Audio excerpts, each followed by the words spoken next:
Praise the Lord. Thank you. Praise the Lord. Praise the Lord. Praise the Lord.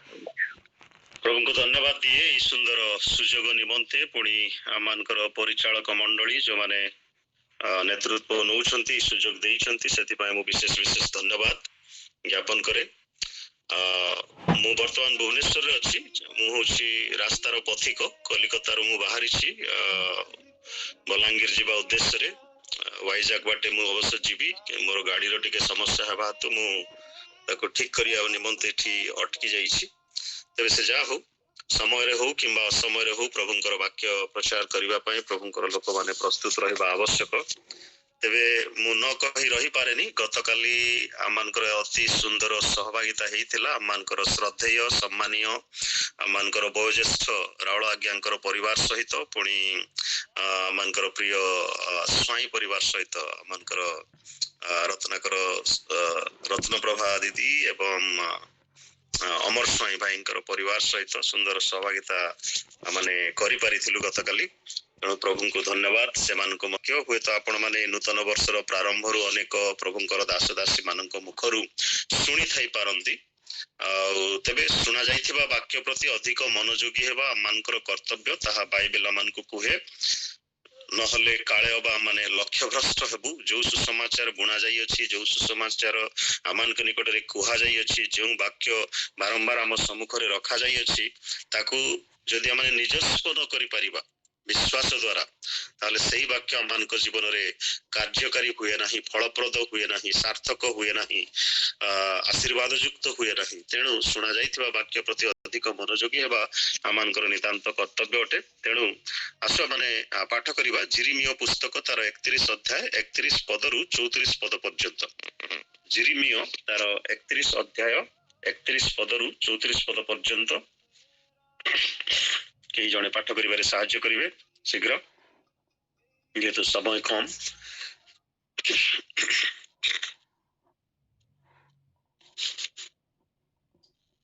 सदाप्रभु कहती देख जो समय आम इस्राएल वंश और यहूदा वंश सहित एक नूतन नियम स्थापन करवा एपरी समय आसुअछि। मिस्र देश से पूर्वपुरुष गण को बाहर कर आनिबा निमंते आंबे सेमानकर हस्त धरिबा दिन सेमानक सहित आंभर कृत नियम अनुसार नुहे।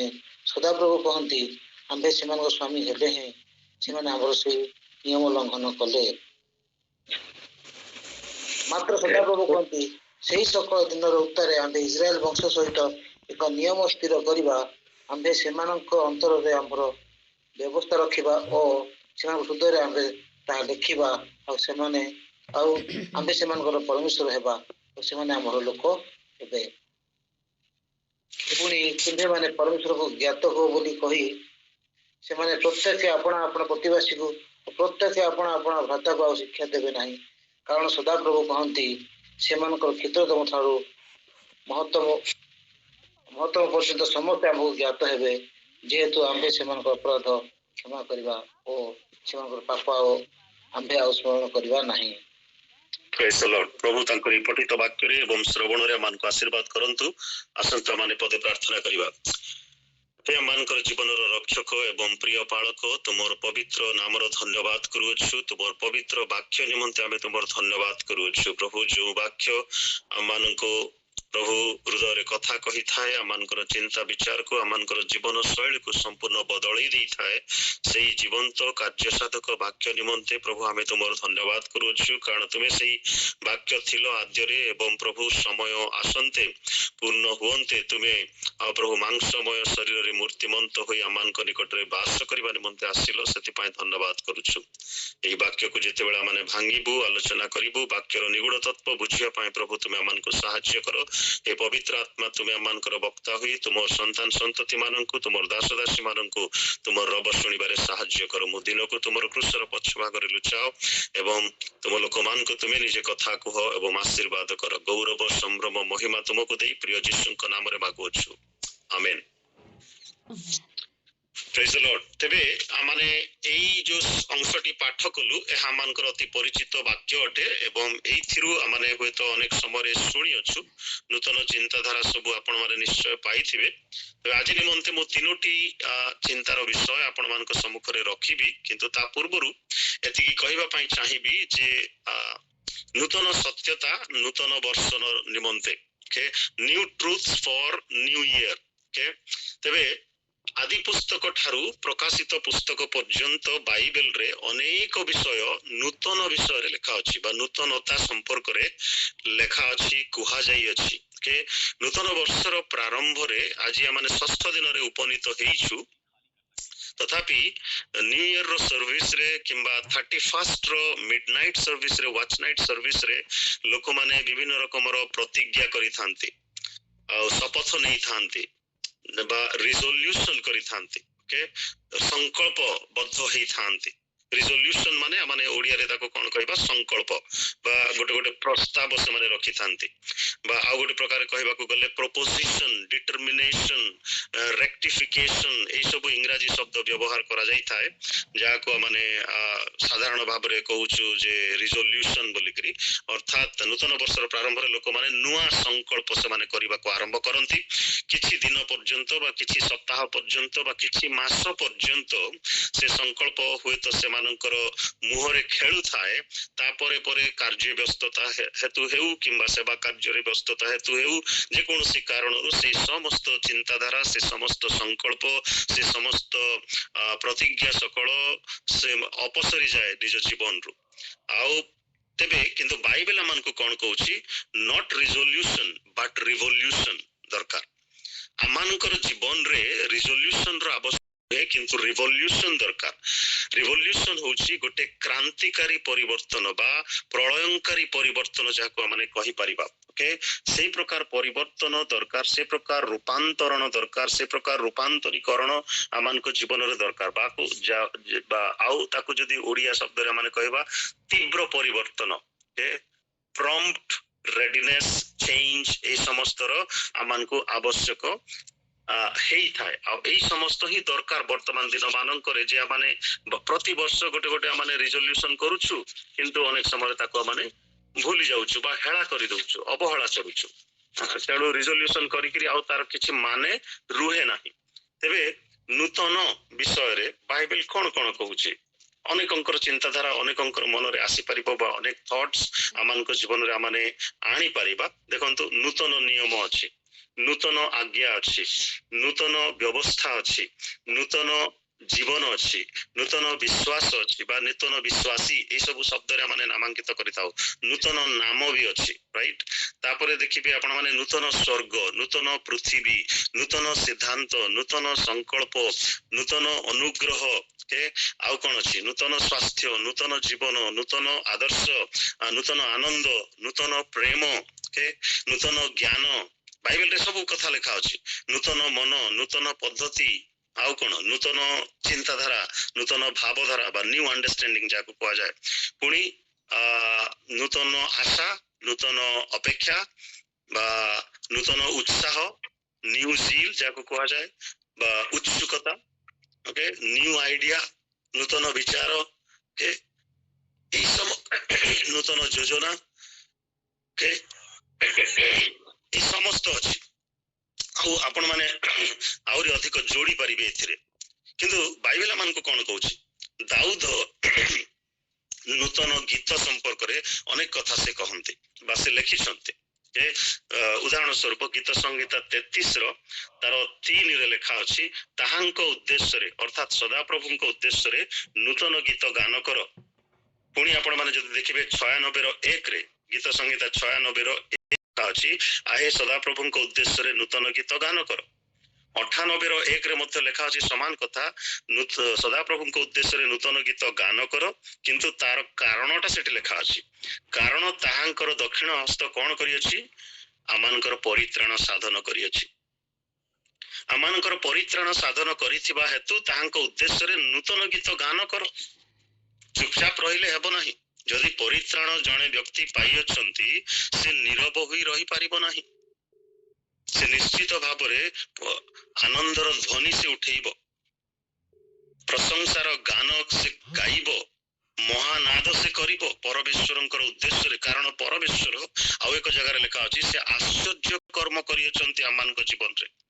ପ୍ରିୟ ଈଶ୍ୱରଙ୍କର ଲୋକମାନେ, ବର୍ଷ ପରେ ବର୍ଷ ବିତି ଯାଉଛି, ପୁରୁଣା ବର୍ଷ ଅପସରି ଯାଇଛି। 2024ରେ ଅନେକ ମଙ୍ଗଳ ଦାନ ଓ ଆଶୀଷରେ ଆମମାନଙ୍କର ଜୀବନକୁ ପରମେଶ୍ୱର ଭରି ଦେଇଛନ୍ତି।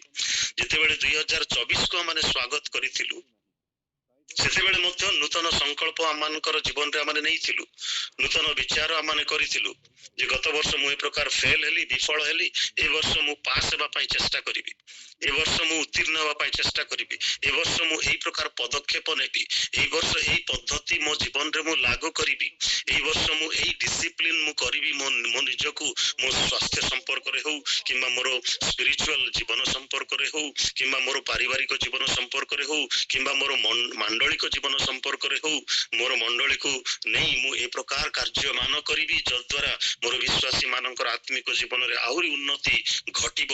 ଏଇ ପ୍ରକାର ଡିଟରମିନେସନ, ଏଇ ପ୍ରକାର ରିଜଲ୍ୟୁସନ, ଏଇ ପ୍ରକାର ଚିନ୍ତାଧାରା ସବୁ ଆମେ ନେଇଥିଲୁ। କିନ୍ତୁ ଆମେ କଣ ସେ ସମସ୍ତର ରିଭଲ୍ୟୁସନାରୀ ଚେଞ୍ଜ ଦେଖିପାରିଛୁ କି? ବ୍ୟକ୍ତିଗତ ଜୀବନରେ ହଉ, ପିଲାମାନଙ୍କ ଜୀବନରେ ହଉ, ସ୍ତ୍ରୀଙ୍କର ଜୀବନରେ ହଉ ବା ସ୍ୱାମୀର ଜୀବନରେ ହଉ କିମ୍ବା ପରିବାରର ସମସ୍ତଙ୍କ ଜୀବନରେ ହଉ, କିଛି ପରିବର୍ତ୍ତନ ଆମେ ପରିଲକ୍ଷିତ କରିପାରିଅଛୁ କି ନାହିଁ ଏ ପର୍ଯ୍ୟନ୍ତ? ତ ଦାଉଦ ନୂତନ ଗୀତ ଗାନ କରିବା ସମ୍ପର୍କରେ ସେ କହୁଛନ୍ତି ଯେହେତୁ ବା କାରଣ ପରମେଶ୍ୱର ମୋ ଜୀବନରେ ପରିତ୍ରାଣ ସାଧନ କରିଅଛନ୍ତି, ପରମେଶ୍ୱର ଆମମାନଙ୍କର ନିମନ୍ତେ ଅନେକ ଆଶ୍ଚର୍ଯ୍ୟ କର୍ମ ସେ କରିଅଛନ୍ତି। ଏଇ ଯୋଉ ଶାସ୍ତ୍ରାଂଶଟା ଆମେ ପାଠ କଲୁ, ଏଇଠି ମଧ୍ୟ ଏକ ନୂତନ ନିୟମ ସ୍ଥାପିବା ବିଷୟରେ ଲେଖା ଅଛି। ତେବେ ମୁଁ ତାର ହିଷ୍ଟୋରିକାଲ ଫ୍ୟାକ୍ଟ ଗୁଡାକ ସମ୍ପର୍କରେ କିଛି କଥା କହିବି ନାହିଁ ବା ୱାର୍ଡ ବାଇ ୱାର୍ଡ ତାକୁ ମୁଁ ତର୍ଜମା କରିବି ନାହିଁ। ସାମୂହିକ ଭାବରେ ତିନୋଟି କଥା ଏଇ ଅଧଘଣ୍ଟା ଭିତରେ ଆମେ ଚିନ୍ତା କରିବା ପାଇଁ ଚେଷ୍ଟା କରିବା। ତେବେ ଗୀତ ସଂହିତା 144ର ତାର 9 ପଦରେ ମଧ୍ୟ ଲେଖା ଅଛି, ଦେଖିବେ ଆପଣ ମାନେ, ହେ ପରମେଶ୍ୱର ମୁଁ ତୁମ୍ଭ ଉଦ୍ଦେଶ୍ୟରେ ନୂତନ ଗୀତ ଗାନ କରିବି। ଦାଉଦ କଥା ଲେଖୁଛନ୍ତି। ପୁଣି ଜିସାୟ ତାର 42ର 10ରୁ 12 ପଦରେ ଆପଣ ମାନେ ଯଦି ପଢିବେ, ସେ ସ୍ଥାନରେ ମଧ୍ୟ ସେ ଲେଖୁଛନ୍ତି ଏକ ନୂତନ ଗୀତ ଗାନ କରିବା ବିଷୟରେ। କୋଉମାନେ ଗାନ କରିବେ? ସମୁଦ୍ରଗାମୀ ମାନେ ଓ ଦୀପଗଣ ଓ ତନ୍ନିବାସୀ ସମସ୍ତେ କଣ କରିବେ? ସଦାପ୍ରଭୁଙ୍କ ଉଦ୍ଦେଶ୍ୟରେ ନୂତନ ଗୀତ ଗାନ କର ବୋଲି ସେ କହୁଛନ୍ତି ବା ଜିସାୟ ଲେଖୁଛନ୍ତି। ପୁଣି ସେତିକି ନୁହେଁ, ପୃଥିବୀର ପ୍ରାନ୍ତରୁ ଗାନ କର, ମହା ଆର୍ତ୍ତନାଦ କର, ମହାନାଦ କର ବୋଲି ସେ କହୁଛନ୍ତି। ମାନେ ସଦାପ୍ରଭୁ ଏ ପ୍ରକାର ଆଶ୍ଚର୍ଯ୍ୟ ପରମେଶ୍ୱର ଯିଏକି ଆଶ୍ଚର୍ଯ୍ୟ କର୍ମ କରନ୍ତି। ବାଇବେଲରେ ଲେଖା ଅଛି ତାହାଙ୍କର ହସ୍ତ ବୀରର କର୍ମ କରିଥାଏ ଆମମାନଙ୍କ ଜୀବନରେ। ଅନେକ ସମୟରେ ଆମେ ନ ମାଗିଥିବା ବିଷୟ ଗୁଡାକ ପାଇଥାଉ, ମାଗିଥିବା ବିଷୟ ଗୁଡାକ ଆମେ ପାଇନଥାଉ, କିନ୍ତୁ ପରମେଶ୍ୱର ଜାଣନ୍ତି ଆମମାନଙ୍କର କଣ ପ୍ରয়োଜନ ଏବଂ ତଦନୁସାରେ ସେ ଆମମାନଙ୍କ ଜୀବନରେ ତାହା ସାଧନ କରିଥାନ୍ତି। ସୁତରାଂ ଆମେ ଦେଖୁଛୁ ଯେ ଦାଉଦ ଗୋଟେ ନ୍ୟୁ ସଙ୍ଗ ବିଷୟରେ କଥା କହନ୍ତି ବା ଲେଖନ୍ତି ଏବଂ ସେ ନିଜେ ଗାନ କରନ୍ତି ନୂତନ ଗୀତ, ନ୍ୟୁ ସଙ୍ଗ। ଜିସାୟ କଣ କହୁଛନ୍ତି? ନୂତନ ଦେଶ, ନୂତନ ଜାତି, ନୂତନ ଗୋଷ୍ଠୀ ସମ୍ପର୍କରେ ସେ ଲେଖନ୍ତି। ପାଉଲ କଣ କୁହନ୍ତି? ନୂତନ ଜୀବନ ସମ୍ପର୍କରେ କହନ୍ତି, ନୂତନ ବ୍ୟକ୍ତିତ୍ବ ସମ୍ପର୍କରେ ସେ କହନ୍ତି।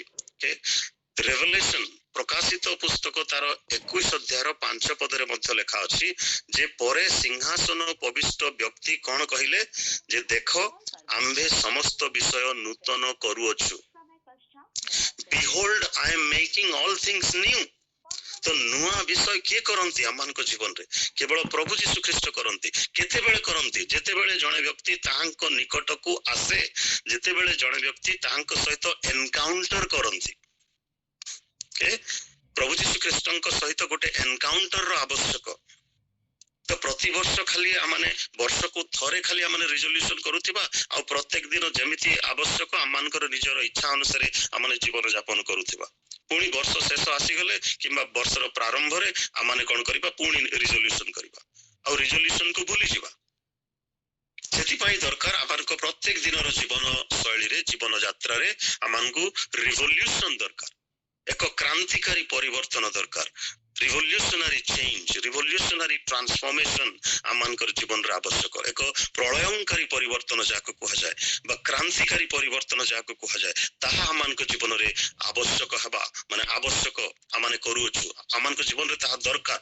ତେଣୁ ବାଇବେଲ କହୁଛି କଣ ଯେ ଏଇ ସମସ୍ତ କଥା ଲେଖା ଅଛି। So the Bible is full of new things, ନୂତନ ବିଷୟରେ, ନୂତନତା ସମ୍ପର୍କରେ, ନୂତନ ଆଜ୍ଞା, ନୂତନ ବିଧି, ନୂତନ ନିୟମ, ନୂତନ ଜୀବନ, ଏ ସମସ୍ତ ବିଷୟରେ ବାଇବେଲ ଆମକୁ ବହୁତ କଥା କହୁଛି। କିନ୍ତୁ ତହିଁରୁ ତିନୋଟି ବିଷୟ ଆଜି ଆମେ ଚିନ୍ତା କରିବା। ଜିରିମିୟ 31 ତାର 31 ପଦରୁ 34 ପର୍ଯ୍ୟନ୍ତ ଆମେ ପାଠ କଲୁ। ତ ଏଇ ସ୍ଥାନରେ ସଦାପ୍ରଭୁ ଯୋଉ ସମସ୍ତ ବିଷୟ କହିଛନ୍ତି ଇସ୍ରାଏଲ ଜାତି ବିଷୟରେ ଏବଂ ଜିହୁଦା ବଂଶ ବିଷୟରେ, ଯେ ସେମାନଙ୍କର ସହିତ ଆମେ ନିୟମ ସ୍ଥାପନ କରିଥିଲୁ। ପୁରୁଣା ନିୟମ ନଥିଲେ ନୂତନ ନିୟମ ଆସେ ନାହିଁ। ଆଉ ବାଇବେଲରେ ମଧ୍ୟ ଆମେ ଦେଖୁଛୁ, in the Bible we have two parts, ପୁରୁଣା ନିୟମ ବା ପୁରାତନ ନିୟମ ଏବଂ ନୂତନ ନିୟମ ଅଛି। ଆଉ ପ୍ରତ୍ୟେକ ସମୟରେ ଯେତେବେଳେ ଆମେ ବାଇବେଲ କ୍ୟାରି କରୁଛୁ, ବାଇବେଲ ପାଠ କରୁଛୁ, ବାଇବେଲ ଅଧ୍ୟୟନ କରୁଛୁ, ବାଇବେଲ ମେଡିଟେଟ୍ କରୁଛୁ, ଆମେ ସବୁ ସମୟରେ ନୂଆ ଚିନ୍ତାଧାରା ପାଉଛୁ, ନୂଆ ଲେସନ ଆମେ ପାଉଛୁ, ନୂଆ ସେର୍ମନ ଆମେ ପାଉଛୁ, ନୂଆ ତାତ୍ପର୍ଯ୍ୟ ଆମେ ବୁଝିପାରୁଛୁ, ନୂଆ କଥା ଆମେ ଶୁଣିପାରୁଛୁ। We receive new sermons, new lessons, new ideas, new thoughts. Okay, so we have all new things in the Bible. ତେବେ New Testament is a new covenant. ନୂତନ ନିୟମ ହଉଛି ଗୋଟେ ନୂତନ ବ୍ୟବସ୍ଥା, ନୂତନ ଚୁକ୍ତି। Okay, ଆଉ ଏଇଟାକୁ ପ୍ରଭୁ କହୁଛନ୍ତି ଯେ write down in your hearts, ଆମ୍ଭେ ସେମାନଙ୍କ ହୃଦୟରେ ଲେଖିବା। 33 ପଦରେ ବୋଧେ ଲେଖା ଅଛି, ଦେଖନ୍ତୁ ଯେ ସେ କହୁଛନ୍ତି, ମାତ୍ର ସଦାପ୍ରଭୁ କହନ୍ତି, ସେହି ସକଳ ଦିନର ଉତ୍ତାରେ ଆମ୍ଭେ ଇସ୍ରାଏଲ ବଂଶ ସହିତ ଏକ ନିୟମ ସ୍ଥିର କରିବା, ଆମ୍ଭେ ସେମାନଙ୍କ ଅନ୍ତରରେ ଆମ୍ଭର ବ୍ୟବସ୍ଥା ରଖିବା। I'll keep my covenant in their hearts. ଆମେ ମ୍ୟାରେଜ କଭେନାଣ୍ଟ ସମ୍ପର୍କରେ ସମସ୍ତେ ଜାଣୁ। ମ୍ୟାରେଜର ବିବାହ ସମୟରେ ସେମାନେ ଗୋଟେ କଭେନାଣ୍ଟ କରନ୍ତି, ଗୋଟେ ଚୁକ୍ତି କରନ୍ତି, ଗୋଟେ ରାଜିନାମା କରନ୍ତି। ଯୁଦ୍ଧ କରୁଥିବା ଦୁଇ ଦେଶ, ଦୁଇ ପାର୍ଟି, ସେମାନେ ମଧ୍ୟ ଗୋଟେ ଚୁକ୍ତି କରନ୍ତି, ଯାହାକୁ କଭେନାଣ୍ଟ ବୋଲିକି କୁହାଯାଏ। କିନ୍ତୁ ଏଇ ସମସ୍ତରେ କଭେନାଣ୍ଟ ର ଅର୍ଥକୁ ଟିକେ ଅଲଗା ପ୍ରକାରେ ପରମେଶ୍ୱର ଆମକୁ ବୁଝେଇବା ପାଇଁ ଚାହାନ୍ତି। ଏଇ ଯୋଉ କଭେନାଣ୍ଟ ଦିଆଯାଇଛି, it is for the change of our hearts, ଆମମାନଙ୍କର ହୃଦୟର ପରିବର୍ତ୍ତନ ନିମନ୍ତେ, ହୃଦୟର ଚିନ୍ତା ବିଚାରର ପରିବର୍ତ୍ତନ ନିମନ୍ତେ, ମନର ନୂତନୀକରଣ ନିମନ୍ତେ ଏଇ କଭେନାଣ୍ଟ ପରମେଶ୍ୱର ଦେଇଛନ୍ତି। ଓଲ୍ଡ ଟେଷ୍ଟାମେଣ୍ଟରେ ଆମେ ବିଭିନ୍ନ ବିଷୟ ଦେଖୁଛୁ। ପୁରାତନ ନିୟମରେ ବିଚାରକର୍ତ୍ତା ମାନେ ହୁଅନ୍ତୁ, ଭାବବାଦୀ ମାନେ ହୁଅନ୍ତୁ, ସେମାନେ ପ୍ରଭୁଙ୍କର ମଧ୍ୟସ୍ଥ ହେଇ ଅନେକ କାର୍ଯ୍ୟ ସାଧନ କରିଛନ୍ତି। କାରଣ ଯୋଉ ଲୋକମାନଙ୍କୁ ପରମେଶ୍ୱର ମିଶର ଦେଶରୁ ବାହାର କରି ଆଣିଲେ, ତାଙ୍କର ବର୍ତ୍ତମାନର ଜିହୁଦୀ ମାନଙ୍କର ଯୋଉ ପିତୃପୁରୁଷ ଗଣଙ୍କୁ ଯେତେବେଳେ ସେ ବାହାର କରି ଆଣିଲେ, ସେମାନଙ୍କ ସହିତ ସେ ନିୟମ ସ୍ଥାପନ କରିଥିଲେ। କିନ୍ତୁ ସେଇ ନିୟମକୁ ସେଇ ଲୋକମାନେ ଭୁଲିଗଲେ, ପାସୋରି ଗଲେ। ସେଥିପାଇଁ ଏକ ନୂଆ ନିୟମର ଆବଶ୍ୟକ ପଡ଼ିଲା। ଆଉ ନୂତନ ନିୟମକୁ ଯେତେବେଳେ ମାନେ ପ୍ରଭୁ ଯୀଶୁ କହୁଛନ୍ତି ଯେ ମୋର ରକ୍ତରେ ସ୍ଥାପିତ ଏ ନୂତନ ନିୟମ ମୁଁ ତୁମମାନଙ୍କୁ ଦଉଛି, this covenant is established in my blood, ଯାହା ମାନେ ପ୍ରଭୁ ଭୋଜର ସମୟରେ ସବୁ ମାନେ ପ୍ରତି ମାସର ପ୍ରଥମ ରବିବାରରେ ହୁଏତ ଆମେ ପାଳନ କରୁଛୁ। କେହି ପ୍ରଥମ ସପ୍ତାହରେ ଏବଂ ଶେଷ ସପ୍ତାହରେ ମଧ୍ୟ ଅନେକ ମଣ୍ଡଳୀ ପାଳନ କରିଥାନ୍ତି ପ୍ରଭୁ ଭୋଜର ବିଧି। ଆଉ ସେତେବେଳେ ଏଇ ନିୟମକୁ ସ୍ମରଣ କରାଯାଇଥାଏ। ଆଉ କିନ୍ତୁ ପୁରୁଣା ନିୟମରେ ଆମେ ଦେଖୁଛୁ, ଯଦି ଏଇ ଯୋଉ କଥା ମାନେ ପଢିଲୁ ଜିରିମିୟ 31 ତାର 31 ରୁ 34 ରେ, ସମାନ କଥା ଏବ୍ରି ପୁସ୍ତକ ତାର 8 ଅଧ୍ୟାୟ 6 ପଦରୁ 7 ପଦରେ ମଧ୍ୟ ଲେଖା ଅଛି। ଏବ୍ରି ପୁସ୍ତକର ଲେଖକ ସମାନ କଥା ସେ କହନ୍ତି ଯେ ଏଇ କଭେନାଣ୍ଟଟା ଦିଆଗଲା କାହିଁକି? This covenant represents God's grace. ଏଇ ନିୟମ, ଏଇ ଚୁକ୍ତି ବା ଏଇ ବ୍ୟବସ୍ଥା, ଏଇ ବିଧି ପରମେଶ୍ୱରଙ୍କର ଅନୁଗ୍ରହକୁ ସୂଚଉଛି, ଯୋଉ ଅନୁଗ୍ରହ ଦ୍ୱାରା ଆମମାନଙ୍କର ଜୀବନରେ ପରିତ୍ରାଣ ସାଧିତ ହୁଏ। କାରଣ ଅନୁଗ୍ରହରେ ବିଶ୍ୱାସ ଦ୍ୱାରା ତୁମେ ମାନେ ପରିତ୍ରାଣ ପାଇଅଛ।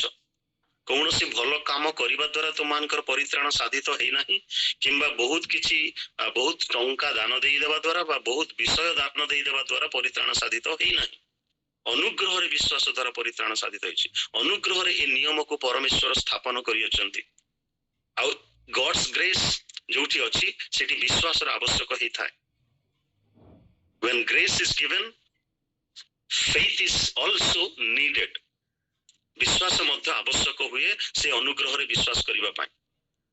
ଆଉ ମୁଁ ଅନେକ ସମୟରେ କହିଛି ଯେ ଗଡ୍ ରିଚେସ୍ ଏଟ୍ ଖ୍ରାଇଷ୍ଟସ୍ ଏକ୍ସପେନ୍ସ, ସେଇଟାକୁ ଗ୍ରେସ୍ ବୋଲିକିରି କୁହାଯାଏ, GRACE, ଗଡ୍ ରିଚେସ୍ ଏଟ୍ ଖ୍ରାଇଷ୍ଟସ୍ ଏକ୍ସପେନ୍ସ। ଖ୍ରୀଷ୍ଟଙ୍କର ମୂଲ୍ୟର ପରିବର୍ତ୍ତରେ ପରମେଶ୍ୱର ତାଙ୍କର ଦୟା ତାଙ୍କର କରୁଣା ସେ ଆମମାନଙ୍କ ନିକଟକୁ ସେ ମାନେ ପହଞ୍ଚି ପାରିଲେ। କାହିଁକି? କ୍ରୁଶ ଉପରେ ଯେତେବେଳେ ପ୍ରଭୁ ଯୀଶୁ ଖ୍ରୀଷ୍ଟ ଆମମାନଙ୍କ ନିମନ୍ତେ ପ୍ରାୟଶ୍ଚିତ କାର୍ଯ୍ୟ ସାଧନ କଲେ, ପୁରାତନ ନିୟମରେ ଲୋକମାନେ କଣ କରୁଥିଲେ? ଓଲ୍ଡ ଟେଷ୍ଟାମେଣ୍ଟରେ, ଓଲ୍ଡ କଭେନାଣ୍ଟରେ ସେମାନେ ଏନିମାଲ ସାକ୍ରିଫାଇସ୍ କରୁଥିଲେ, କିନ୍ତୁ ପ୍ରଭୁ ଯୀଶୁ ଖ୍ରୀଷ୍ଟ ନୂତନ ନିୟମରେ he became our sacrifice, ସେ ଆମମାନଙ୍କ ନିମନ୍ତେ ବଳିଦାନ ହେଲେ, ମୋ ପାଇଁ ବଳିଦାନ ହେଲେ, ଆପଣମାନଙ୍କ ପାଇଁ ବଳିଦାନ ହେଲେ, ଜଗତବାସୀଙ୍କ ନିମନ୍ତେ ବଳିଦାନ ହେଲେ। ସେଥିପାଇଁ ଆମମାନଙ୍କର ପାପକୁ ସେ ସ୍ମରଣ କରିବା ପାଇଁ ଚାହିଁଲେ ନାହିଁ। He remember no more our iniquities, our sins, ଆମମାନଙ୍କର ଅପରାଧ ଆମମାନଙ୍କର ବିରୁଦ୍ଧରେ ସେ ଗଣନା କଲେ ନାହିଁ, ଆମମାନଙ୍କର ପାପ ଆମମାନଙ୍କର ବିରୁଦ୍ଧରେ ଗଣନା କଲେ ନାହିଁ। ସେଥିପାଇଁ ଗୀତ 32 ଗୀତରେ ମଧ୍ୟ ଲେଖା ଅଛି, ଯେଉଁମାନଙ୍କର ଅପରାଧ କ୍ଷମା ହେଇଛି, ଯେଉଁମାନଙ୍କର ପାପ ଆଚ୍ଛାଦିତ ହେଇଅଛି ସେମାନେ ଧନ୍ୟ। ଆଉ ସେ ଆଚ୍ଛାଦନ କାର୍ଯ୍ୟ, ସେ ଘୋଡେଇ ରଖିବା କାର୍ଯ୍ୟ ପ୍ରଭୁ ଯୀଶୁ ଖ୍ରୀଷ୍ଟ ହିଁ କରିପାରିଛନ୍ତି। ଆଉ he is the best sacrifice, not even better sacrifice. He is the best person, is the unique person, ଯାହାକୁ କୁହାଯାଏ ସର୍ବଶ୍ରେଷ୍ଠ ବ୍ୟକ୍ତି ସେ ଅଟନ୍ତି। ସର୍ବୋତ୍କୃଷ୍ଟ ନାମ ତାଙ୍କୁ ଦିଆଯାଇଛି, ଶ୍ରେଷ୍ଠ ଅଧିକାର ତାଙ୍କୁ ଦିଆଯାଇଛି, ସ୍ୱର୍ଗ ଓ ପୃଥିବୀର ସମସ୍ତ ଅଧିକାର ତାଙ୍କୁ ଦତ୍ତ ହେଇଛି। ବିଚାରକର୍ତ୍ତା ମାନଙ୍କୁ, ଭାବବାଦୀ ମାନଙ୍କୁ, ରାଜା ମାନଙ୍କୁ ଯୋଉ ସମସ୍ତ ଅଧିକାର ଦିଆଯାଇଥିଲା, ସମସ୍ତେ କହିଲେ ବିଫଳ ହେଲେ, ସମସ୍ତେ ଅନେକ କାର୍ଯ୍ୟ କଲେ, ସାଧନ କଲେ, ଆଉ କେହି ବିଫଳ ହେଲେ। ଦାଉଦ ଜଣେ ମନର ମତର ବ୍ୟକ୍ତି ହେଲେ, ତେଣୁ ସେ ନୂତନ ଗୀତ ସବୁ ଗାନ କଲେ, ପ୍ରଶଂସାର ଗୀତ ସବୁ ସେ ଗାଇଲେ, ଗୀତ ସବୁ ସେ ଲେଖିଲେ, ନିରବ ହେଇକରି ସେ ରହିଲେ ନାହିଁ। ପରିତ୍ରାଣ ସାଧନ କାର୍ଯ୍ୟ ପରମେଶ୍ୱର କରିଛନ୍ତି, ତେଣୁ ମୁଁ ତାଙ୍କର ପ୍ରଶଂସା ଗାନ କରିବି। ଆଉ ସେ ପୃଥିବୀବାସୀଙ୍କୁ କହୁଛନ୍ତି, ତୁମେମାନେ ସମସ୍ତେ ଆର୍ତ୍ତନାଦ କର, ତୁମମାନେ ସମସ୍ତେ ପୃଥିବୀର ପ୍ରାନ୍ତ ସୀମାରୁ ପରମେଶ୍ୱରଙ୍କ ଉଦ୍ଦେଶ୍ୟରେ ପ୍ରଶଂସାର ଗାନ କର, ନିରବ ହେଇକି ରୁହ ନାହିଁ। ତ ଆମେ ଦେଖୁଛୁ ଯେ ଗଡ୍ cess I will do this, I will make this, ମୁଁ ଏହି ପ୍ରକାର ନିୟମ କରିବି। ସେ କଣ କହୁଛନ୍ତି? ଆମର ବ୍ୟବସ୍ଥା ତୁମ ହୃଦୟରେ ରଖିବା, ତୁମ ଅନ୍ତରରେ ରଖିବା। ତାପରେ କହୁଛନ୍ତି ତୁମ ହୃଦୟରେ ଆମେ ତାହା ଲେଖି ରଖିବା। ଦାଉଦ ଗୀତ ସଂହିତା 119ରେ 9ରୁ 10, 11 ପଦରେ ସେ କହନ୍ତି ଯେ ତୁମ୍ଭର ବ୍ୟବସ୍ଥା ମୁଁ ମୋ ହୃଦୟ ମଧ୍ୟରେ ରଖିଅଛି, ଯେପରି ମୁଁ ତୁମ୍ଭ ବିରୁଦ୍ଧରେ ପାପ ନ କରେ। ମନୁଷ୍ୟ ମାତ୍ରକେ ଆମେ ପାପୀ, ଆମେ ପାପରେ ଜନ୍ମ ନେଇଛୁ। The sins of Adam has been imputed in us, ଆମମାନଙ୍କ ମଧ୍ୟରେ ସେଟାକୁ ପୁରେଇ ଦିଆଯାଇଛି। ସେଥିପାଇଁ ସେ କହିଲେ ମୋ ମାତା ମତେ ପାପରେ, ମାତା ଗର୍ଭରେ ମତେ ଧାରଣ କଲା। ଆଉ ସେଥିପାଇଁ ଜଣେ ପାପୀଙ୍କୁ ପରିତ୍ରାତାଙ୍କର ଆବଶ୍ୟକ ହୁଏ, ଜଣେ ଉଦ୍ଧାରକର୍ତ୍ତାଙ୍କର ଆବଶ୍ୟକ ହୁଏ। ଆଜି ସେ ଉଦ୍ଧାରକର୍ତ୍ତା ଆମମାନଙ୍କ ଜୀବନରେ ପରିତ୍ରାଣ ସାଧନ କରିଛନ୍ତି। ପରିତ୍ରାଣ ସାଧନ କରିବା ଦ୍ୱାରା ଆମେ ନୂଆ ଜୀବନ ପାଇଛୁ, ନୂତନତାର ସ୍ୱାଦକୁ ଆମେ ଚାଖି ଅଛୁ। ଆଉ ଏଇ ଖ୍ରୀଷ୍ଟିଆନିଟି ବା ଖ୍ରୀଷ୍ଟ ସମ୍ପ୍ରଦାୟରେ ଖ୍ରୀଷ୍ଟୀୟ ବିଶ୍ୱାସ ମତାବଲମ୍ବୀ ମାନେ ଏଇ କଥା କହନ୍ତି, ବା ଖ୍ରୀଷ୍ଟଙ୍କ ଠାରେ ବିଶ୍ୱାସ କରୁଥିବା ଲୋକମାନେ ଏଇ କଥା ସ୍ୱୀକାର କରନ୍ତି ଯେ ଖ୍ରୀଷ୍ଟ ମୋ ପାଇଁ ଏହା ସାଧନ କରିଛନ୍ତି। କିନ୍ତୁ ଅନ୍ୟାନ୍ୟ ରିଲିଜିଅନରେ ଆପଣ ମାନେ ଦେଖିବେ, ପରିତ୍ରାଣ ପାଇବା ପାଇଁ, ମୋକ୍ଷ ପାଇବା ପାଇଁ এই প্রকার କାର୍ଯ୍ୟ କର, ସେଇ ପ୍ରକାର କାର୍ଯ୍ୟ କର, ଡୁ ଦିସ୍ ଡୁ ଦ୍ୟାଟ୍। କିନ୍ତୁ ଖ୍ରୀଷ୍ଟିଆନିଟି କଣ କହୁଛି? Christ has done already this one. ଖ୍ରୀଷ୍ଟ ଏହା ମାନେ ସାଧନ କରିସାରିଛନ୍ତି। କୋଉଠି? କ୍ରୁଶ ଉପରେ ସେ ବଳିଦାନ ହେଇଯାଇଛନ୍ତି। ତେଣୁ ଆଉ କୌଣସି ପଶୁ ପକ୍ଷୀର ବଳିଦାନ କରିବା ଆବଶ୍ୟକ ନୁହେଁ ପରିତ୍ରାଣ ପାଇବା ପାଇଁ, ମୋକ୍ଷ ପାଇବା ପାଇଁ, ନିର୍ବାଣ ପାଇବା ପାଇଁ। ଅଲରେଡି ଖ୍ରୀଷ୍ଟ ସାଧନ କରିଦେଇଛନ୍ତି। କେବଳ ବିଶ୍ୱାସ କରି ଯୋଉ ଅନୁଗ୍ରହ ଯାହା ଆମେ ପାଇବା ଯୋଗ୍ୟ ନୁହଁ, ତାହା ଯେତେବେଳେ ପାଉଛୁ ବିନା ମୂଲ୍ୟରେ, ସେଥିପାଇଁ ତାଙ୍କୁ ପ୍ରଶଂସାର ଗୀତ ଆମେ ଢାଳିବା ଦରକାର, ପ୍ରଶଂସାର ଅର୍ଘ୍ୟ ଢାଳିବା ଦରକାର, ପ୍ରଶଂସାର ସ୍ୱର ଉଠେଇବା ଦରକାର, ପ୍ରଶଂସାର ଗୀତ ଗାୟନ କରିବା ଦରକାର। ତେଣୁ ଏଇ ସ୍ଥାନରେ ସେ କହୁଛନ୍ତି ଏଇ ଯେରେମିୟ 31 ଅଧ୍ୟାୟରେ ଯେ ଆମେ ସେମାନଙ୍କର ପୂର୍ବ ପୁରୁଷଗଣ ସହିତ ଏଇ ସମସ୍ତ ନିୟମ କଲୁ, କିନ୍ତୁ ଏବେ ତୁମମାନଙ୍କ ସହିତ ନିୟମ କରୁଅଛୁ। ଅବଶିଷ୍ଟ ଯୋଉମାନେ ତୁମେ ମାନେ ରହିଅଛ, ତୁମମାନଙ୍କ ସହିତ ନିୟମ କରୁଅଛୁ। ତୁମମାନଙ୍କର ସମସ୍ତ ପାପ ଆମେ ଆଉ ସ୍ମରଣ କରିବା ନାହିଁ, ତୁମମାନଙ୍କର ଅପରାଧ ଆମେ ଆଉ ତୁମ ବିରୁଦ୍ଧରେ ଗଣନା କରିବା ନାହିଁ। 2 କରନ୍ଥୀୟ ତାର 5 ଅଧ୍ୟାୟର 19 ପଦରେ ମଧ୍ୟ ଏ କଥା ଲେଖା ଅଛି ଯେ ଜଗତକୁ ସେ ଯେତେବେଳେ ରିକନସାଇଲ କରୁଥିଲେ କ୍ରୁଶରେ, ଜଗତର ପାପକୁ ସେ ଆଉ ଗଣନା କଲେ ନାହିଁ, କାଉଣ୍ଟ କଲେ ନାହିଁ। ଆଜି ସେଇ ପରମେଶ୍ୱର ଆମମାନଙ୍କୁ କଣ କହୁଛନ୍ତି? ଗଡ୍ ଗେଭ୍ ଆସ୍ ଏ ନ୍ୟୁ କଭେନାଣ୍ଟ। ପରମେଶ୍ୱର ଆମମାନଙ୍କୁ ଏକ ନୂତନ ବ୍ୟବସ୍ଥା ସେ ଦିଅନ୍ତି। ପ୍ରଥମ କଥା, ତିନିଟା କଥା କହିବି ବୋଲି କହିଥିଲି। ଗଡ୍ ଗେଭ୍ ଆସ୍ ଏ ନ୍ୟୁ କଭେନାଣ୍ଟ। ପରମେଶ୍ୱର ଆମମାନଙ୍କୁ ଏକ ନୂତନ ବିଧି, ନୂତନ ବ୍ୟବସ୍ଥା ସେ ଦିଅନ୍ତି। ଆମ ଅନ୍ତରରେ ସେ ତାହା ସ୍ଥାପନ କରନ୍ତି। He established that in our hearts. ଆଜି ଆପଣ ମାନେ ଏବଂ ମୁଁ ନିଜକୁ ପ୍ରଶ୍ନ ପଚାରିବା, ନିଜ ନିଜକୁ ଆପଣଙ୍କୁ ପଚାରିବା ଯେ ମୋ ବିଷୟରେ, ମୋର ଜୀବନରେ ଏତେ ବର୍ଷ ହେଲା ମୁଁ ଖ୍ରୀଷ୍ଟିଆନ ହେଇଛି, କଣ କଣ ନୂଆ ନୂଆ ବିଷୟ ମୁଁ ଦେଖିଛି? ଏଇ ଯୋଉ ନୂତନ ସମ୍ପର୍କରେ ମୁଁ 25ଟା କିମ୍ବା 26ଟା ଶବ୍ଦ କହିଲି, ଆପଣ ମାନେ ଆଉ ତାକୁ ଅଧିକ ଯୋଡ଼ି ପାରିବେ। ଯେମିତି ନୂତନ ନିୟମ, ନୂତନ ଆଜ୍ଞା, ନୂତନ ବ୍ୟବସ୍ଥା, ନୂତନ ଆନନ୍ଦ, ନୂତନ ପ୍ରେମ, ନୂତନ ଜ୍ଞାନ, ନୂତନ ବୁଝାମଣା ଇତ୍ୟାଦି ଇତ୍ୟାଦି। କଣ ଆପଣ ମାନଙ୍କ ଜୀବନରେ ନୂଆ ପାଇଛନ୍ତି? ବଡ଼ଦିନ, ନୂଆ ଦିନ ଆସିଗଲେ, ନୂଆ ଲୁଗା ଦରକାର, ନୂଆ ପିଠାପଣା ଦରକାର, ସବୁ କିଛି ହେଇଗଲା। But are we really new in Christ? Paul କହିଲେ 2 କରନ୍ତି 5:17 ଏଣୁ ଯେ କେହି ଖ୍ରୀଷ୍ଟଙ୍କ ଠାରେ ଅଛି, ସେ ଏଣୁ ଶବ୍ଦ ପ୍ରୟୋଗ କରିବା ପୂର୍ବରୁ କଣ ଲେଖା ହେଇଛି ସେଇଟାକୁ ଆମକୁ ଦେଖିବା ଆବଶ୍ୟକ। ତେବେ ତାପରେ ତାକୁ ପ୍ରୟୋଗ କରିବା ଦରକାର ଯେ ଏଇ କାରଣରୁ ଏଣୁ ଯୋଉମାନେ ଖ୍ରୀଷ୍ଟଙ୍କ ଠାରେ ଅଛନ୍ତି ସେମାନେ ନୂଆ ସୃଷ୍ଟି ହେଇଛନ୍ତି। They have already become a new creation. ଖ୍ରୀଷ୍ଟଙ୍କ ଠାରେ ଥିବା ଲୋକମାନଙ୍କର ନୂଆ ହେଇଯାଇଛି ସବୁ କିଛି। ଆଉ ପ୍ରତ୍ୟେକ ବର୍ଷ ଆମକୁ ନୂଆ ନୂଆ ରିଜଲ୍ୟୁସନ କରିବାକୁ ମଧ୍ୟ ଆବଶ୍ୟକ ପଡିବ ନାହିଁ, ଯେହେତୁ we are already new। ସବୁ ସମୟ ପାଇଁ ଆମେ ନୂତନୀକୃତ କରାଯାଇଅଛୁ, ଆଉ ଅପେକ୍ଷାରେ ଅଛୁ ସେଇ ନୂତନ ପୃଥିବୀ ଏବଂ ନୂତନ ସ୍ୱର୍ଗରେ ପ୍ରବେଶ କରିବା ନିମନ୍ତେ। କିନ୍ତୁ ପୁରୁଣା ସ୍ୱଭାବ, ଯେହେତୁ ଆମେ ମନୁଷ୍ୟ ମାତ୍ର, ମନୁଷ୍ୟ ମାତ୍ରକେ ମିଥ୍ୟାବାଦୀ, ପାପୀ, ଅପରାଧୀ, ଦାଗୀ, ଆମମାନଙ୍କ ଜୀବନରେ ସବୁବେଳେ ଛଳନା, କୂଟ, କପଟତା, ମିଛ, ମାୟା, ଲୋଭ, ମୋହ ଏସବୁ ଆମମାନଙ୍କ ଜୀବନରେ ଭରି ରହିଛି, ଯଦ୍ୱାରା ଆମେ ନିଜକୁ ପରିମାର୍ଜିତ କରିପାରୁନାହୁଁ। ଏବଂ ପ୍ରତ୍ୟେକ ଦିନ ଆମେ ଶାସ୍ତ୍ର ଧ୍ୟାନ କରୁଅଛୁ, ଯେପରି ବାକ୍ୟ ରୂପକ ଜଳରେ ଆମେ ନିଜକୁ ପରିଷ୍କୃତ କରିବା ଏବଂ ସଦାପ୍ରଭୁଙ୍କର ମାନେ ପ୍ରଭୁ ଯୀଶୁ ଖ୍ରୀଷ୍ଟଙ୍କର ଯୋଉ ପବିତ୍ର ରକ୍ତରେ ଯୋଉ ନିୟମ ସ୍ଥାପନ କରାଗଲା, ସେଇ ରକ୍ତରେ ଆମମାନଙ୍କର ପାପ ମୋଚନ ହେଲା, ଯଦ୍ୱାରା ପରିତ୍ରାଣ ସାଧିତ ହେଲା। ତେବେ ଆମେ ଚିନ୍ତା କରିବା ଯେ ଇଟ୍ is no longer God is holding our sins against us। ସେ ଆମମାନଙ୍କର ବିରୁଦ୍ଧରେ ଆଉ ଆମମାନଙ୍କର ପାପକୁ ସେ ଧରି ରଖିନାହାନ୍ତି, କାରଣ ସେ ଆମମାନଙ୍କୁ ଗୋଟେ ନୂଆ ନିୟମ ଦେଇଛନ୍ତି। So God gave us a new covenant. Second thing I want to say, God makes us a new creation। ପରମେଶ୍ୱର ଆମମାନଙ୍କୁ ନୂତନ ସୃଷ୍ଟି କରନ୍ତି। ଅଳ୍ପ ସମୟ ପୂର୍ବରୁ ମୁଁ କହିଲି 2 କରନ୍ତି 5:17। ତ how does new creation start? କେମିତି ଗୋଟେ ନୂତନ ସୃଷ୍ଟି ଆରମ୍ଭ ହୁଏ? ବାଇବେଲ ଆମମାନଙ୍କୁ କଣ ପ୍ରମାଣ ଦିଏ? Christians are not manufactured, they are born, they grow, they are built up। Christian ମାନଙ୍କୁ ମ୍ୟାନ୍ୟୁଫ୍ୟାକ୍ଚର କରାଯାଏ ନାହିଁ। ଫ୍ୟାକ୍ଟ୍ରି ଗୁଡାକରେ ବିଭିନ୍ନ ଜିନିଷ ମ୍ୟାନ୍ୟୁଫ୍ୟାକ୍ଚର କରାଯାଏ। ପରମେଶ୍ୱର ଆମମାନଙ୍କୁ ସେ ପ୍ରକାର ମ୍ୟାନ୍ୟୁଫ୍ୟାକ୍ଚର କରିନାହାନ୍ତି। He created us in his own image। ଆମେ ମା ବାପାଙ୍କର ଗର୍ଭରେ ଜନ୍ମ ନେଇଛୁ, ଆଉ ଜନ୍ମରେ ନୂଆ ବର୍ଥ, ନ୍ୟୁ ବର୍ଥ ଷ୍ଟାର୍ଟସ୍ ସେଇଠି। ମାନେ ନୂତନତା କେମିତି, ନ୍ୟୁ କ୍ରିଏସନ କେମିତି ଆରମ୍ଭ ହୁଏ? ବାଇ ବର୍ଥ ଇଟ୍ ଷ୍ଟାର୍ଟସ୍। ଓକେ, ତ ଲୁକ୍ ଆମମାନଙ୍କୁ ଯୋହନ ଶିକ୍ଷା ଦିଅନ୍ତି 3 ଅଧ୍ୟାୟରେ, ଯୋହନ ଲିଖିତ ସୁସମାଚାର ତାର 3 ଅଧ୍ୟାୟ 1 ପଦରୁ 6-7 ପଦ ପର୍ଯ୍ୟନ୍ତ ଯେତେବେଳେ ଆମେ ପାଠ କରୁ, ସେଠି ଆମେ ଜାଣୁ ଯେ ନ୍ୟୁ ବର୍ଥ ସମ୍ପର୍କରେ ଲେଖା ଅଛି। ତ ସେଇ ଯୋଉ ନ୍ୟୁ ବର୍ଥ କୁ କୁହାଯାଏ ଗୋଟେ ରିଭଲ୍ୟୁସନାରୀ ବର୍ଥ, ଗୋଟେ କ୍ରାନ୍ତିକାରୀ ପୁନର୍ଜନ୍ମ, କ୍ରାନ୍ତିକାରୀ ପ୍ରଳୟଙ୍କରୀ ପୁନର୍ଜନ୍ମ। ସେଇଟା ଆମମାନଙ୍କ ପାଖରେ ଅଛି କି? God wants to make us new creation. He makes us new creation। ସେ ଆମମାନଙ୍କୁ ତିଆରି କରନ୍ତି, ନୂତନ ସୃଷ୍ଟି କରିକି ତିଆରି କରନ୍ତି। ଆମମାନଙ୍କ ଜୀବନରେ ଆଜି ବି ଯଦି କିଛି ପୁରୁଣା ସ୍ୱଭାବ, ପୁରୁଣା ଚିନ୍ତାଧାରା, ପୁରୁଣା ବ୍ୟବହାର, ପୁରୁଣା ସୋଚ ବିଚାର ଅଛି, ତାକୁ ଆମେ ନୂଆ କରିବା ଦରକାର, ରିନ୍ୟୁ କରିବା ଦରକାର।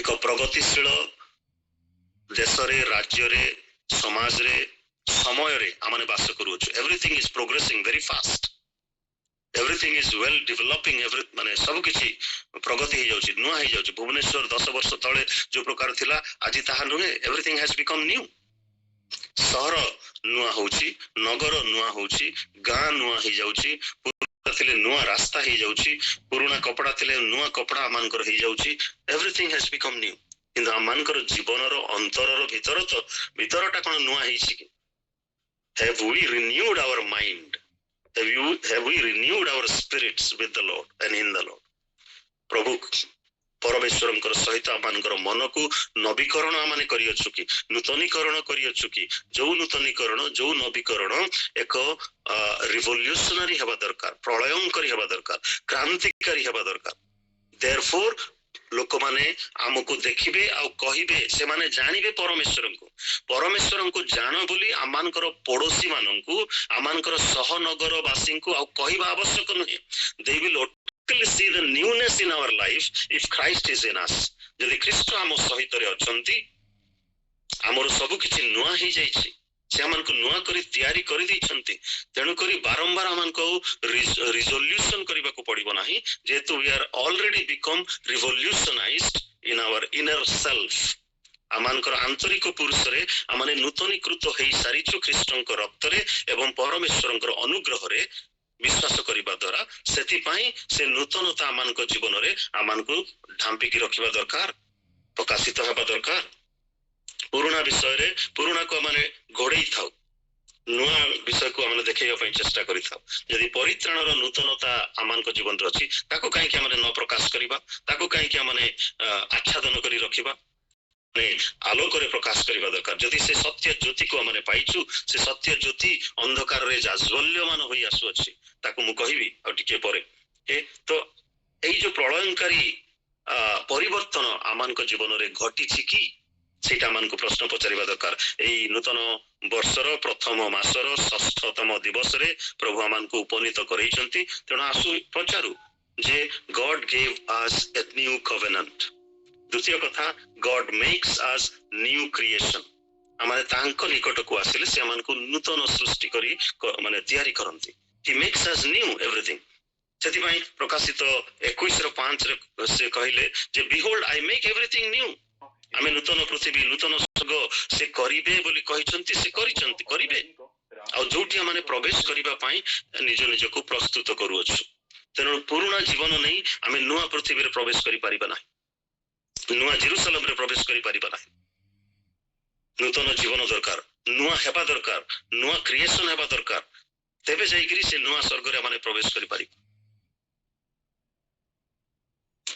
whoever encounters with Christ or come closer to Christ ख्रीष्टन को निकट को आसे ख्रीष्टन को सहित रे से जीवन यापन करे से नुआ सृष्टि हुए पुराना विषय सब ऑटोमेटिक लोप पाई जाए सब किछि नुआ ही जाए he makes us new creation तृतीय कथा कहबी God spoke a new command परमेश्वर एक नूतन आज्ञा से मन को देले प्रथम जोहन 2 अध्याय तार 7 रु 8 पद रे लिखा अछि जे से एक नूतन आज्ञा से मन को दियंती जदि केही जणे निजर भाई को घृणा करूछि निजर भाई को प्रेम करू नाही ताले से कहि परिबो नाही जे मु ज्योति रे अछि मु परमेश्वरन को जानिछि मु यीशु को जानिछि से कथा से कहि परिबो नाही तेणु निज भाई को प्रथम रे प्रेम करिबा कथा से कहउछंती so new command is close सेति पई जोन 13 अध्याय रो 34 पद रे मध्य से कहिले जे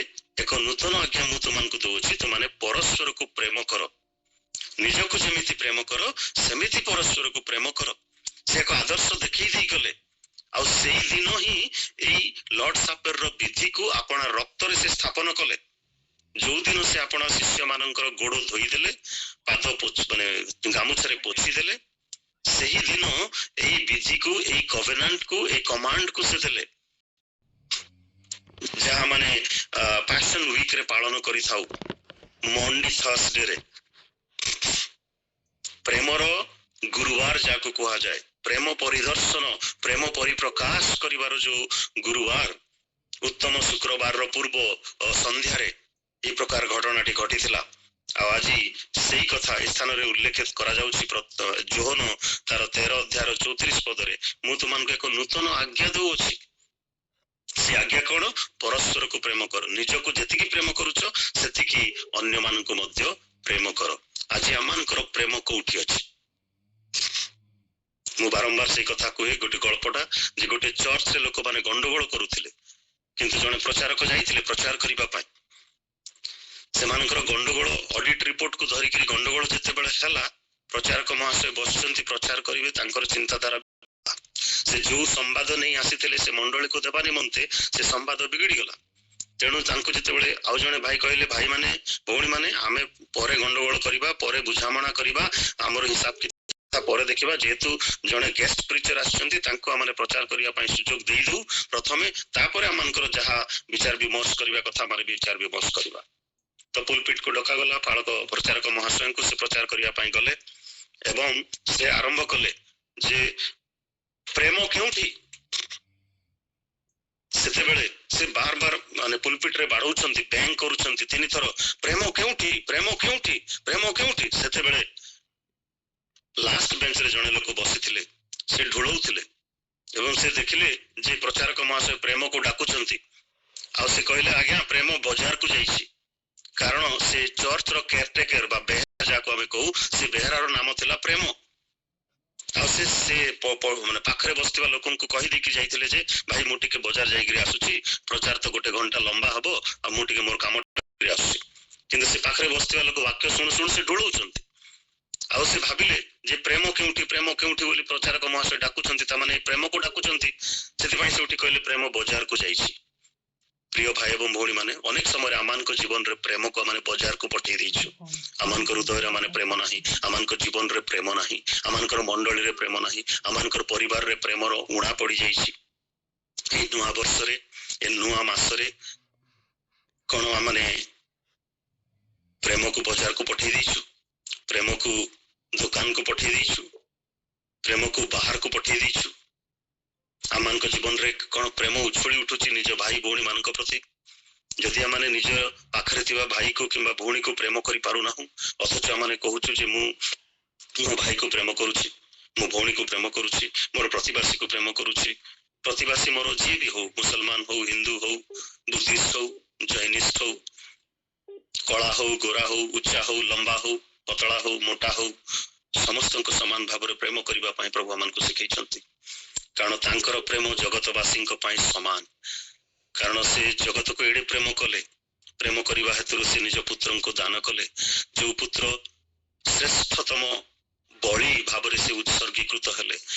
the lamb of God, behold the lamb of God who takes away the sins of the world. John को जिते बळे शिष्य माने पचारले से कहले एई देखो मेष शावक जे जगतर पाप भार बही नहीं जाती। जगत को से प्रेम करुवा हेतु प्रेमर परिवर्तन से आपणार प्राण को से देले। केते बेले जेते बेले माने पापी ही थिलु सेते बेले से ऐश्वर्य प्रेम, दिव्य प्रेम, स्वर्गीय प्रेम को प्रमाण कला मान को जीवन रे। रोमियो 5:8 किंबा 8:5 रे लिखा अछि माने पापी सिबा अवस्था रे ही ख्रीष्ट मान को पई मृत्यु भोग करी आ ईश्वरंकर प्रेम को आमान को जीवन रे सप्रमाण करी अछंती। So God gave us a new covenant. God makes us a new creation. And God spoke a new command. तो माने परस्पर को प्रेम करो ए नूतन आज्ञा कहिले आज आमान को जीवन रे ता प्रैक्टिकली माने प्रायोगिक भाव रे आमने ताको प्रयोग करिबा आवश्यक, आम जीवन रे व्यवहार करिबा आवश्यक। प्रभु हम समस्त को आशीर्वाद करंतु एवं ए नूतन वर्ष रे आमान को शक्ति दान करंतु, साहाय्य दान करंतु, जेपरि आमने तांकर एई नूतन सृष्टि रो महत्व को सबु बेल पय रखिबा। आउ मु फेल हे गली, मु ए कली से कली, हां आमे मनुष्य आमे विफल हेई पारु, बट नूतन पृथ्वी नूतन स्वर्ग रे जेते बेल प्रभु कहउछंती जे मु सब किछि नुआ कर देछि तुम जीवन रे। If Christ is already made us new, जदि से हमन को नुआ कर देछंती काहे कि पुराना प्रति माने एते लड़ाई तो हबा, पुराना प्रति काहे कि माने एते आकृष्टित हबा। प्रभु हमन को साहाय्य करंतु जेपरि नूतनता को धरि रखिबा एवं नूतनतार सहित ही हमन जीवन यापन करुथबा। से revolution, not resolution but revolution हमन को जीवन रे आसु। प्रभु समस्त को आशीर्वाद करंतु। धन्यवाद। आमेन आमेन आमेन। ଆସୁ ଆମେ ସମସ୍ତେ ପ୍ରାର୍ଥନା କରିବା।